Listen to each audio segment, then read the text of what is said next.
ለጥምቀት በዓል ከወራት በፊት ቅድመ ዝግጅቷን የጀመረችው እንዲሁም ደግሞ ቀድማም ዝግጅቷንም ያጠናቀቀችው የጥምቀት በዓል መድመቂያ ስፍራ በሆነችው ጎንደር እንገኛለን። አሁን የምንገኝበት ደግሞ የፋሲለደስ የጥምቀት ባህር ጥምቀት ማክበሪያ ስፍራ ላይ ነው። በዚህ ስፍራ ጥምቀትን ማክበር ጎንደር ላይ ጥምቀትን ማክበር እጅግ በጣም ልዩ ስሜት የሚፈጥር ክስተት እንደሆነ አሁን ላይ እያየሁት ያለሁት ስሜት የተሰማኝ ይህንን ነው የሚመስለው።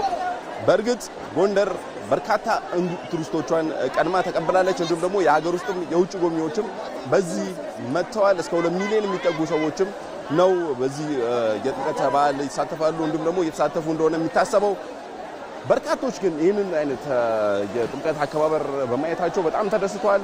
የሀገር ውስጥ ከዚህ ቀደም መጥተው የሚያውቁት ጎንደር በአዲስ መልክ ስለተገለጠች እንዲሁም ደግሞ ይህ የጥምቀት ማክበሪያ ስፍራ ላይ በመሆናቸው በጣም ተደስተዋል። ምክንያቱም ጎንደር ታድሳለች፣ ታሪኳን በሚመጥን ሁኔታም እየተሰራችም እየተገነባችም ትገኛለች። ታሪኳንም እየተጠበቀላት ይገኛል። በሌላ በኩል ደግሞ ለመጀመሪያ ጊዜ ጎንደር የመጡ ሌሎች ቦታዎች ላይ እንደዚህ አይነት ነገርን ልናይ እንችላለን። ነገር ግን ጎንደር ላይ ስሜቱ በጣም ጥልቅ ነው የሚል ሀሳባቸውን ገልጸውልናል። ይህ እንግዲህ እንደ የጥምቀት የማክበሪያው ስፍራ ላይ ብዙ ሰዎች ቅዳሴው ከተደረገ በኋላ ከሌሊት ጀምሮ ነው በርካታ ሰዎች የመጡት፣ እንዲሁም ደግሞ ምዕመኑም የታደሙበት።